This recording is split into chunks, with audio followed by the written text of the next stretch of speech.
Từ bi kịch của Hạng Vũ và Tào Tháo, chiến thắng vạn quân chưa hẳn đã mạnh, vượt được chính mình mới thực cao nhân.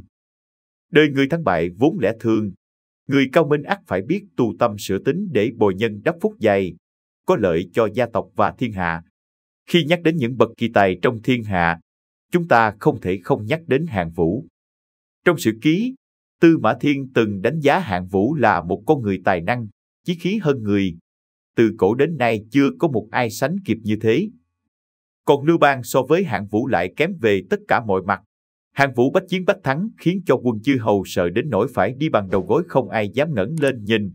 Hạng Vũ thương người, trọng nghĩa, uy trấn khắp nơi. Trái lại, Lưu Bang lại là người ham tiền háo sắc, thô lỗ.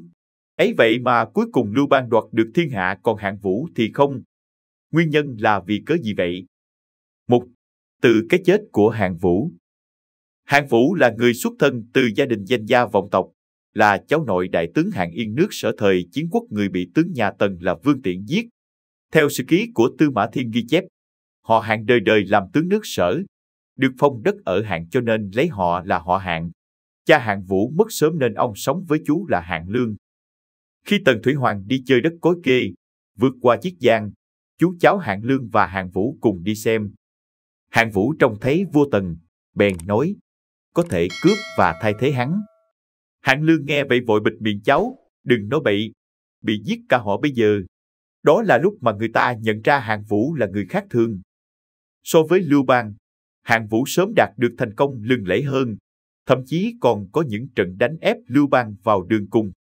Sau khi nhà Tần làm hỏng mất chính sự, Trần Thiệp đầu tiên khởi nghĩa, hào kiệt nổi lên như nấm mọc sau mưa, tranh giành, tương đấu lẫn nhau không thể kể xiết.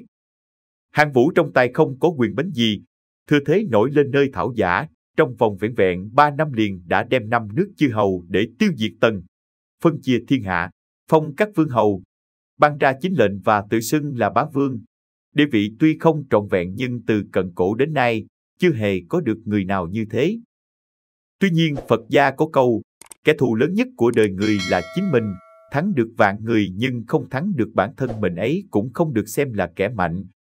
Theo cách nhìn của Hàn Tín, ưu thế của Hạng Vũ chỉ là biểu hiện ngoài mặt, thực chất đó chỉ là thất phu chi dũng, cái dũng mãnh của kẻ thất phu, phụ nhân chi nhân, cái nhân ái của đàn bà. Hạng Vũ hét một tiếng có thể dọa sợ hàng vạn binh sĩ, nhưng ông ta không có khả năng sử dụng những nhân tài chân chính. Hạng Vũ đối với người khác nhân từ, cung kính, nói chuyện đầy hòa khí. Nếu như có người bệnh tật, ông ta thậm chí có thể mắc ngấn lệ mà đưa đồ ăn đến cho họ. Tuy nhiên, khi có người lập chiến công, cần phong vương phong hầu thì ông ta lại do dự không nỡ ban đại ấn. Đây chính là phụ nhân chi nhân. Điểm rõ nhất ở đây có thể thấy là sự việc khi Hạng Vũ bỏ quan trung, nhớ đất Sở, đuổi nghĩa đế để tự lập, nhưng mặt khác lại trách các vương hầu phản mình.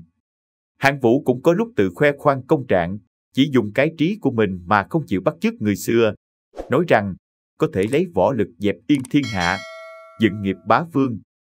Nhưng chỉ được 5 năm thì mất nước, thân chết ở Đông Thành, thế mà trước lúc xuôi tay, thân không tỉnh ngộ, không tự trách mình, quả là có lỗi.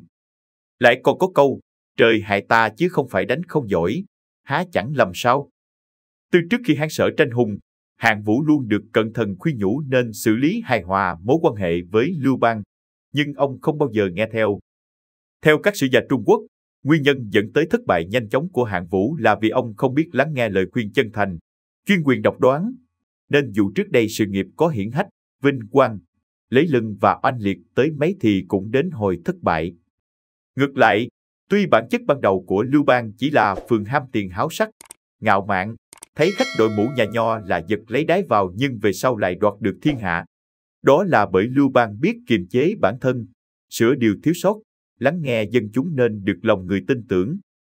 Lúc đầu Lưu Bang đối với Nho giáo có sự coi thường, nhưng sau này gặp được Lục Giả, một học giả của Nho giáo, viết trình cuốn sách 12 chương có tên là Tân Dư, nhấn mạnh lợi ích của việc quản lý đất nước bằng đạo đức hơn là sử dụng pháp luật cưỡng chế, khiến Hán cao tổ Lưu Bang vô cùng ấn tượng. Dưới triều đại của Lưu Bang, ảnh hưởng của Nho giáo trỗi lên và dần dần thay thế Pháp gia vốn trước đó đang chiếm ưu thế và từng dựng lập nên nền tảng tư tưởng trong triều đại trước. Dưới thời Hán cao tổ Lưu Bang, các học giả Nho giáo, bao gồm luật giả, đã được tuyển dụng vào triều đình và Cao Tổ cũng tiến hành cải cách hệ thống pháp luật, giảm bớt các luật lệ khắc nghiệt từ thời nhà Tần, đồng thời giảm mức hình phạt. Năm 196 trước công nguyên, sau khi chinh phạt Anh Bố, quân đội của Cao Tổ đi ngang qua Sơn Đông. Tại nơi này, Cao Tổ đích thân chuẩn bị và chủ trì một buổi lễ để tỏ lòng kính trọng của mình với người sáng lập hệ tư tưởng Nho gia, Khổng Tử. Hay, tinh thần bại không nản của Tào Tháo. 400 năm sau, tới thời Tam Quốc, Tào Tháo cũng nổi lên như một anh hùng kiệt xuất, là người có công lớn trong việc dẹp loạn khăn vàng và đám quân binh hùng mạnh của Đổng Trác, Lữ Bố, Viên Thiệu, thống nhất một vùng phương Bắc rộng lớn.